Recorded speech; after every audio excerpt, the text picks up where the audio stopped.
우리가 하나님 곁을 떠나본 적이 있을 거예요. 저도 하나님한테 그 반항했던 시절이 있으니까 우리 다 그런 경험이 있을 거란 말이에요. 근데 우리가 하나님 곁을 떠났지만 내 마음속에서 하나님을 한 번도 저버린 적이 없어요. 근데 기쁨이 없어요. 그 삶에서 기쁨이 없었어요. 그 삶에서 내가 어떤 나름대로 즐겁게 살고 했지만 허무해요. 12절에 보세요. 둘째 아들이 하는 얘기가 아버지여 내 재산 중에서 내게 돌아올 불깃을 내게 주소서. 당시 유대사인 아버지가 이렇게 살아있을 때 이걸 유산을 달라는 것은 아버지가 빨리 죽었으면 좋겠다. 그런 뜻이래요. 그러잖아요. 아버지가 죽어야 유산을 물려받으니까 빨리 아버지 죽으라는 얘기래요. 이거 죽어 마땅한 아들 아니에요. 근데 아버지는 줘요. 그래? 네 목 가지고 가라. 줘요. 여기서 중요한 것은요. 그 아들이 아버지를 바라보는 눈이 뭐예요? 돈이잖아요. 돈으로 보고 있는 거잖아요. 우리가 교회 안에서 조심해야 될 게 뭐냐면요. 우리 하나님한테 뭐 달라고 그래요? 이게 둘째 아들이란 말이에요. 우리가 하나님 돈 주세요 하면 누구예요? 우리가 하나님을 돈으로 생각하는 이 둘째 아들이잖아요. 근데 우리는 몰라요 그걸. 너무 유명한 내용이잖아요. 하나님 돈 달라고. 지금 이 내용이 둘째 아들이 자기 돈 달래요. 그래서 자기 맘대로 살겠대. 지난주 설교와 같이 하나님 주세요 해서 하나님한테 저 이렇게 안 할게 하고 기도는 해. 근데 그러고 어떻게 살아요? 내 법대로 살잖아요. 내 마음대로. 이거도 똑같단 말이에요. 하나님 주세요. 돈 달라고 주니까 이거 갖고 어떻게 살아요? 내 마음대로 사나요? 이거는 다를 바 없잖아요. 이것은 내 대로 살겠다는 독립선언문이에요. 둘째 아들이. 그러면 우리 죄는 뭐냐? 우리 죄는 뭐예요? 늘 드리는 말씀은 우리 죄는 하나님보다 무엇을? 돈이든 명예든 하나님보다 더 사랑하는 거. 그럼 우리가 또 여기서 중요한 게 있어요. 우리 자식들도 뭐예요? 우리는 통상적으로 자식을 더 좋아해요. 그래서 자식에게는 어떤 사랑이에요? 아무것도 바라지 않는 사랑이더래요. 근데 하나님은 뭐라고 말씀하시냐면요. 이 사랑도 질투하신 하나님이에요. 오직 누구에게 의지해야 된다? 오직 나에게. 나부터 의지해라. 그러신 하나님이에요. 그래서 하나님보다 더 사랑하는 게 있으면 하나님은 질투하신 하나님. 그래서 어떤 일이든 하나님께서 말씀하시길 나한테 의지해라. 누구의 주관자? 하나님은 우리의 주관자시잖아요. 우리의 주권자시잖아요. 모든 걸 하나님께서 판단하신단 말이에요. 우리는 무엇에 해야 되냐? 하나님께 맡겨야 돼요. 그래서 이 개혁주의 신학으로 보면 죄 그러면 우리가 자범죄도 있어요. 생활하면서 그런 거죠. 자, 물질을 너무 좋아해. 이런 것도 죄예요. 근데 이 죄만 있는 게 아니에요. 이 죄보다 하나님보다 더 사랑하고 있는 것. 이게 더 큰 죄예요. 내가 하나님보다 더 사랑하는 것은 뭐냐면 내 욕망을 채우기 위해서 요구하고 추구하는 거잖아요. 이게 죄예요. 다른 게 죄가 아니고. 그러니까 둘째 아들은 하나님을 사랑하는 게 아버지를 사랑하는 것은 돈 때문에 사랑한 거고요. 두 번째 이 아들들은요. 하나님보다 세상을 더 사랑한 거예요. 마치 교회 안에 있으면서도 열심히 신앙생활한 것 같지만 그 안에 들어가 보면 무엇을 사랑해요? 세상을 사랑하고 있어요. 오히려.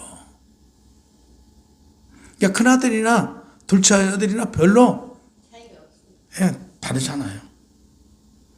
그러면 먼 나라 영적 의미의 전적 타락이에요. 먼 나라에 간 것은 영적으로 타락한 거예요. 아니 교회 안에서 열심히 잘 살고 있다가 다시 얘기해서 하나님 품에서 잘 살고 있다가 자기는 이 그룹에서 나간 거란 말이에요. 영적인 타락을 의미하는 거죠. 그런 재산을 챙겨 먼 나라로 떠났어요. 여기서 먼 나라는 지리적 거리 이전에 영적인 타락을 말하는 거예요. 영적인 타락이요. 하나님이 계시지 않는 곳, 자기 자아로 생활할 수 있는 곳으로 간 거예요. 우리가 가장 조심해야 될 게 뭐냐면요. 내가 왕 노릇하는 거예요. 내가 주인 되는 거예요. 그렇죠. 내가 주인데 내가 왕이에요. 내가 하나님 자리에 내가 가 있어요. 왜? 내 뜻대로 사니까 내 마음대로 사는 게 누구의 삶이에요? 자기가 왕인 거잖아요. 근데 가서 살아보니까 만만하지 않거든요. 자기 뜻대로 안 돼요. 그러니까 결국에 그들의 그룹에 들어가서 돼지 키우는 일을 해요. 돼지 키우는 일을. 부정한 일을 하고 그 안에 들어가서 돼지가 먹는 쥐염 열매를 먹는 거예요. 근데 그거조차도 못 먹어. 이게 뭐예요? 영적인 타락, 영적인 갈급함, 영적인 바닥까지 추락한 걸 지금 보여주고 있어요. 이게 성경적으로는 전적 타락이라고 그래요. 전적 타락. 근데 인간 스스로 구원할 수 없죠. 이게 전적 타락이에요. 하나님을 떠난 상태에서는요, 어떤 경우든 구원이라는 건 없어요. 어떤 경우든. 어쨌든 간에 하나님 안에 들어와 있어야 돼요. 그래야 구원은 있어. 여기서 나가면 구원은 없어요. 둘째 아들이 나갔어. 참 답답할 일이죠. 아버지 입장에서는. 근데 아버지는 그 아들을 돌아오라고 기도해요. 계속. 근데 여기서 굉장히 중요한 부분이 나오죠. 아들이 스스로 돌이켜요. 이게 중요해요. 그 아들이 저 먼 나라 영적으로 타락한 세상에 가서 있다가 스스로 돌이키고 아버지께 돌아오겠대요. 자, 아버지께 돌아가겠다라고 마음을 먹고 아버지께 돌아와요. 여기서 20절 말씀처럼 일어나서 아버지께 돌아가는 방향으로 이제 전환을 해요. 20절 보면 아버지께 돌아가겠다고 그래요. 근데 아버지께 돌아가면서 무슨 생각을 해요? 이제는 아버지의 아들이 아니라 아버지 종으로 돌아가고 싶어요. 왜? 예전에는 아들이었는데 종으로라도 돌아가서 살아야겠다 이거죠. 살아야겠다 이거요. 근데 이게 지금 우리가 한번 우리 자신을 돌이켜 봐야 돼요. 우리가 과연 지금 둘째 아들과 다를 게 있는가? 한번 우리를 봐야 돼요. 내가 지금 어디에 있는가? 내가 지금 어디에 있는가? 하나님께 의지하지 않고 내 고집, 내 욕망, 이걸 통해서 내가 나아간다면 나는 내 영적인 부분은 어디 있는 거예요? 몸은 여기 있지만 내 마음은 저 먼 나라 가 있는 거예요. 먼 나라. 행여나 우리가 먼 나라 가 있지 않는가? 예배 드리는 것도 그거예요. 예배는 열심히 잘 드리고 있어. 근데 우리가 신령과 진정으로 아버지 하나님 뵙기를 청해야 되잖아요. 그러니까 아버지 하나님 말씀을 들어와야 되잖아요. 그래서 그 양식을 먹고 우리가 그 삶으로 실천해야 되잖아요. 이게 안 되면 우리 마음은 어디가 있는 거예요? 형식적인 예배가 되는 거잖아요. 형식적인 예배가. 이건 안 된다 이거죠. 이게 지금 둘째 아들이에요. 둘째 아들. 영적으로. 세 번째, 그 아버지는요, 보이지 않아. 지금 아들이 오고 있는 걸요. 그죠? 보이지 않는 곳에 아들이 오고 있어요. 아버지는 달려가서 준비해요.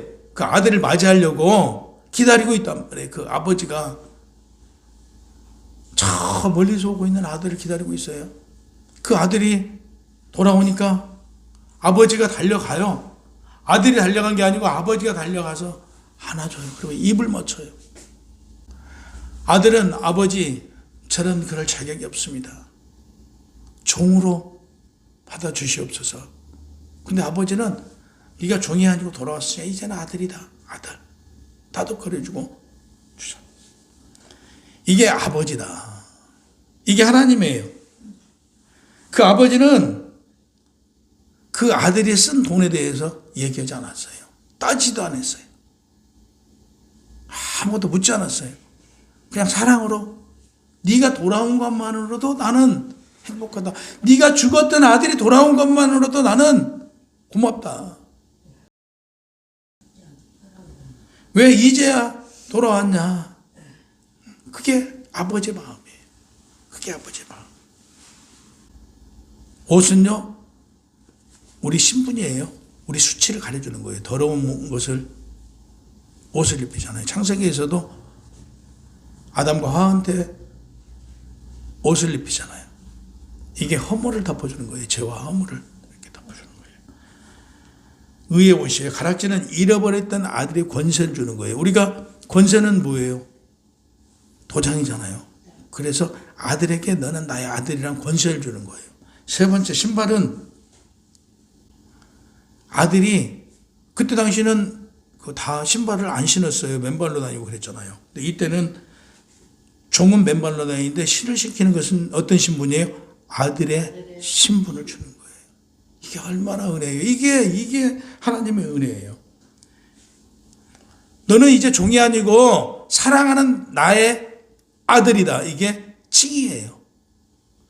죄졌잖아요.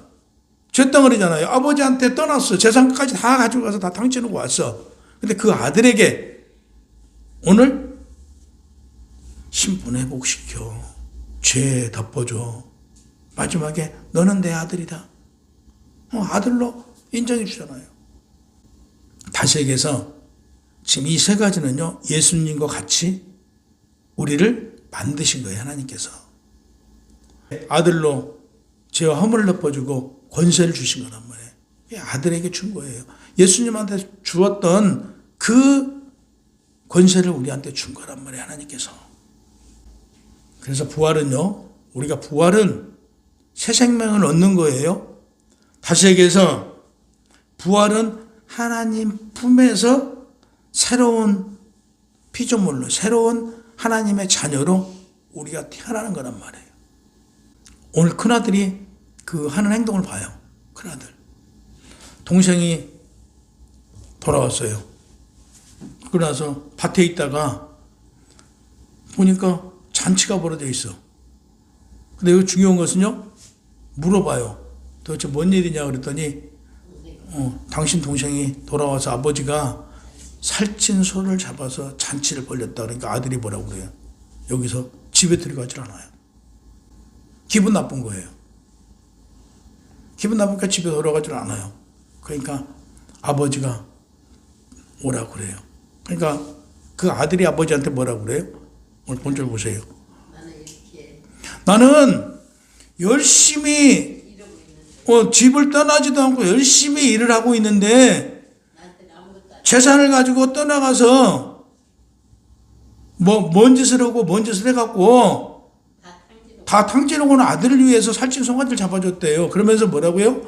나한테는 염소 한 마리도 잡아주지 않았지 않느냐, 이렇게 말을 해요.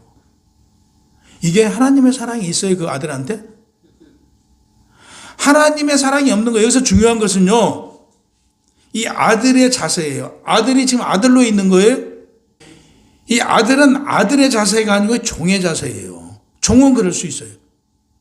종은. 아들은 이게 누구 거냐? 다 네 건데 네 동생한테 이 베푼다고 해서 네 재산이 얼마나 충나는 거냐? 아니지 않냐? 라고 얘기를 해요. 근데 그 아들은요, 삐졌어요. 삐졌어요, 이미. 여기서 갈리는 거예요. 아버지 마음을 전혀 아들은 헤아리지 못하고 있는 거잖아요. 그러니까 이 큰아들이나 둘째 아들이나 아버지 마음을 알아요?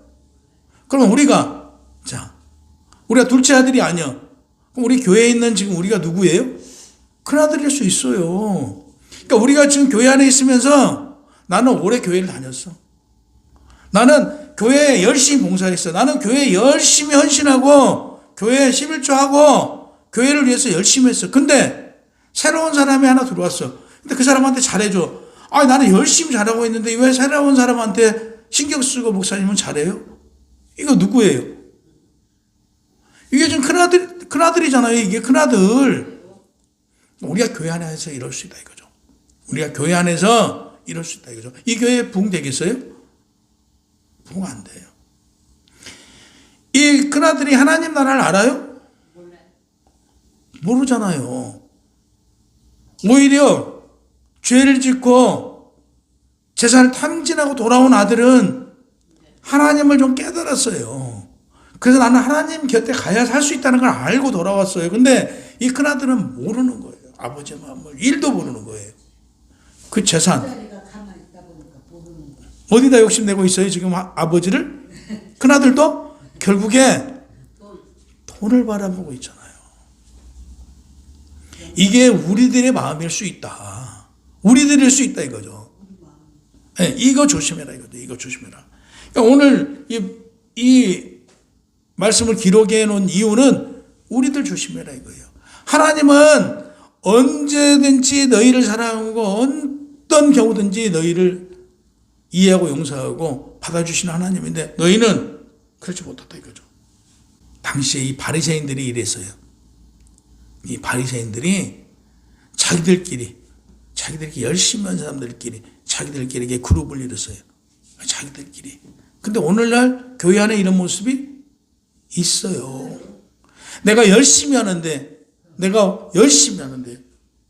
큰아들 둘째 아들 똑같잖아요. 어디를 바라보고 한 거예요? 세상을 바라보고 세상에 나가면 돈 갖고 나가면 잘 살 수 있을 것 같거든요. 돈 가지고 갔어. 가서 보니까 망했어. 근데 둘째 아들은 그래도 마음으로서 내가 그래도 하나님 편에 가야 살 수 있구나 하고 돌아와. 근데 큰아들은 지금 돈이 많아요. 이 세상이 다 누구 거예요? 자기 거예요. 근데도 뭘 생각해요? 그거 조금 송아지 한 마리 잡아주고 자기 동생 돌아온 거에 대해서 불만을 갖고 싫어해요.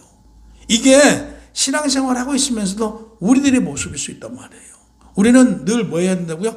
사랑으로 이해하고 용서하고 가장 중요한 게 우리가 구원받았으면 구원받은 자의 삶에서는 선한 행실이 나와야 된단 말이에요.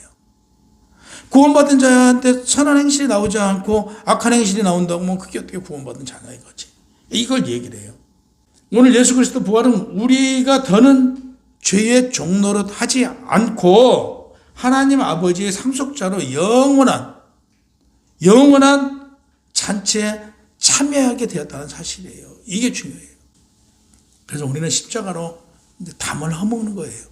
담을 허물고 부활로 새 생명의 길로 가는 거예요. 이게 우리의 인생이고 우리에게 찾아오신 하나님, 우리를 불러주신 하나님, 그 하나님을 우리는 찬양해야 돼요. 그리고 그 하나님께서 계획하신 하나님의 그 계획을 우리는 보려고 해야 돼요.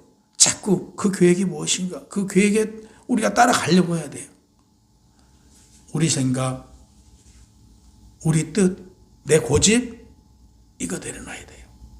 그래서 이건 간단히 탕자의 비유는요, 간단한 말씀이 아니에요. 이걸 깊이 한번 생각해 보자고요. 정말 깊이 묵상하면 묵상할수록 그 하나님의 은혜가 더 깊게 느껴져요. 그래서 오늘 이 본절의 말씀은 정말 우리 삶에 있어서 내가 둘째 아들이나 큰아들이나 같은 마음을 가지고 있지는 않는지, 실질적으로 하나님 아버지, 그 아버지의 마음을 우리가 헤아리는, 또 가장 중요한 것은 이 부활절을 맞이하면서는 우리 지난주에도 말씀드렸죠. 가장 우선적인 게 회개하는 마음이에요. 우리가 우리 자신을 회개하면서 돌이켜보면서 우리가 큰아들이나 둘째 아들은 아닌가 생각해보는 이 한 주가 되시기를 주님의 이름으로 축원합니다.